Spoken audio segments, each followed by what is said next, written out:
Hi, this is Mike from Mike's Unboxing Reviews and How To, and on today's video we're going to be taking a little bit of a blast from the past. We're taking another look at SaharaGaming. Now, for those of you that followed the channel for a long time, you'll know that back in the early days we used to do quite a few things from SaharaGaming, but it's been a bit quiet on that front for a little while. So they offered to send out these fans for us to take a look at, so I was really glad to take a look and see how things have improved. Previous Sahara fans have been somewhat cheap and cheerful, but not always the best in terms of controlling the fan RPMs, those sorts of things. And there was a few things which weren't entirely great, such as using Molex connectors. Remember those? Yeah, unfortunately, so do I. So when they decided they wanted to send out these new fans, this is the M12W X3 Kit. Now, these are, well, you're probably recognizing the design somewhat.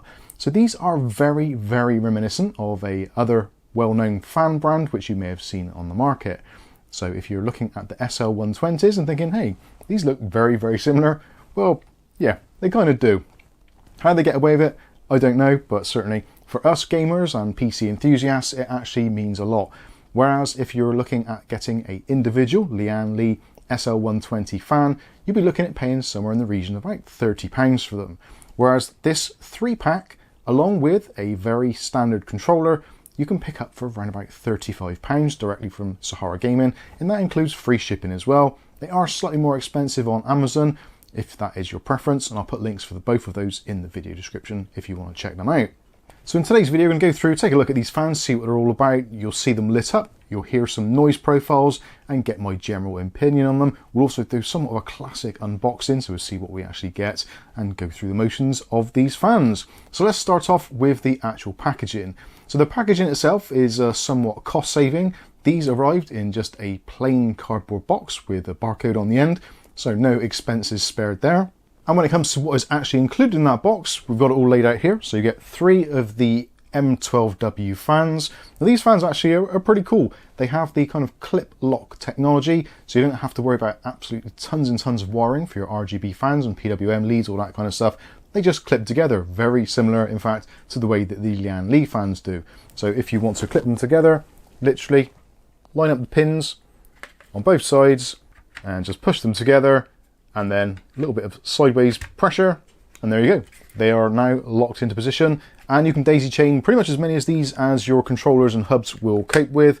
I have seen people put sort of 9 of these together in a line, although realistically you're probably never going to do that in a PC case, so if you're thinking of doing maybe 3 or 4, you're going to be absolutely fine, no problems whatsoever.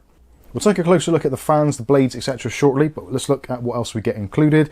So there is a connection, so this goes on the end of your daisy chain of fans, and this is going to provide your inputs for both PWM and also your addressable RGB. So standard 3-pin 5-volt addressable RGB, also with a pass-through as well, so if you want to daisy chain more, you certainly can do. Really nice to see these using standard fittings. They have been known in the past to use kind of weird 6-pin or 5-pin connections which only work with their own hubs, so I'm glad to see that Sahara are moving away from that. When it comes to the PWM signal, we've got a normal 4-pin PWM, and also there is a piggyback on there as well, so you can connect up more fans should you wish to. But essentially, 3 or 4 fans you can connect up straight to your motherboard or a controller should you wish to. And speaking of controller, there is a very basic one included. So if you're having a slightly older motherboard that doesn't support addressable RGB, then you can use this little controller. There's also a pass-through for PWM, so you can plug in a single connection to your motherboard. There's also a SATA power to power the actual controller itself. And also there's a pass-through for the addressable RGB. So you can connect up all of those and then just connect your fans or sets of these fans to this little control box. So the control box has 2 channels. So 2 PWM channels, the primary one being the white one there, and on the other side you've got 2 outputs for addressable RGB. There's also a little 2-pin connector, so you can connect that to maybe the reset switch on your PC, so you can cycle through the various colours that the fans will do, or the controller will do. Or if you just want to set a static one, there is a little push button in the middle, which you can press the button and cycle through the many, many colours which are available in this controller, which you're probably seeing on the screen right now. Of which there's quite a few options, including all of your statics, fades, unicorn puke, and all that kind of stuff. Also included, you obviously get mounting screws as well, in silver rather than black, so if you're going with an all-white build, then those will look quite nice and won't look out of place. When it comes to the actual fans themselves, actually a really nice thing, they've taken the Lianli design and kind of improved on it in my opinion.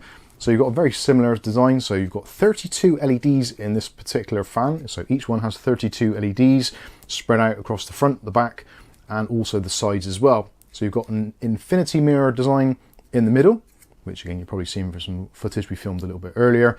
All of the corners have rubber grommets on there, or sections to absorb vibrations. Not that they need to, actually. They're not particularly loud fans, which is also a nice thing to see. On the sides, you've also got that infinity mirror look or glow, which actually looks quite good. If you've got your fans mounted and they are flat, sometimes with a lot of fans you don't see anything, just a bit of plastic, so it's nice that there's a little bit of additional illumination on the sides. On the sides, as you'd expect, so you've got your connections there on both sides, so you've got a male and also a female. The only thing I would say about this is the male connection with those pins there, they are exposed and they are relatively fragile, so do be careful when you're slotting fans together that you don't accidentally bend some pins.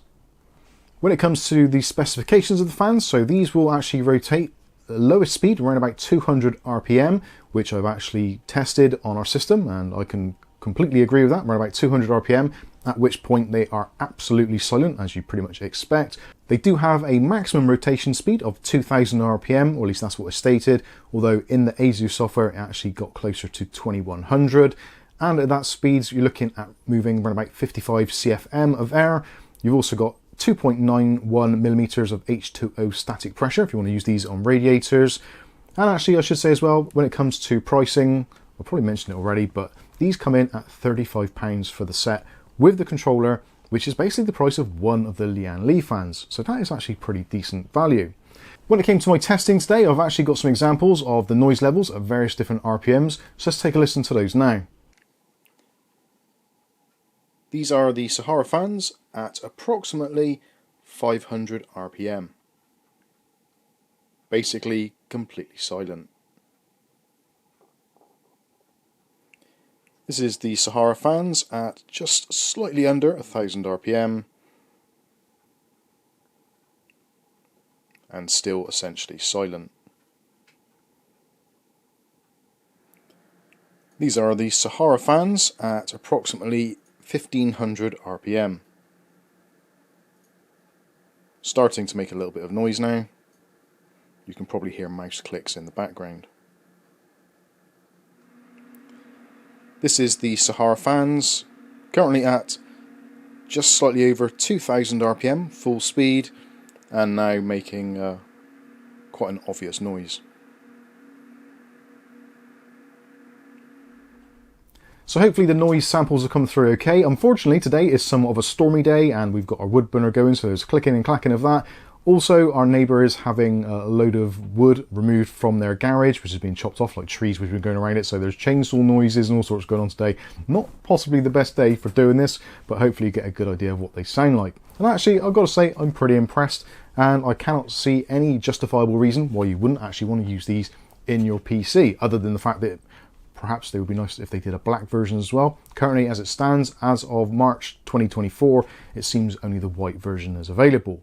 Now also, you may want to pick these up if you're potentially looking at getting the SaharaGaming M808 case, which actually is kind of designed with these in mind. There are actually a version of these fans included with that case, which actually have a reverse airflow blade on the bottom. So maybe if you're picking up one of those cases, which we will be reviewing shortly, you might want to pick up a set of these as well to go along with that case, just to finish off the theme.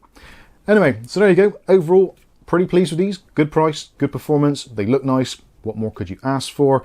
Let me know what you think about this in the comments section below. But I should say thank you to SaharaGaming for sending these over to review, and hopefully you've enjoyed this video. If you have, smash the like button. If you want to see more content like this on a daily basis, then hit subscribe, then the chime notification, that way you'll be notified of future video releases. But for now, I've been Mike.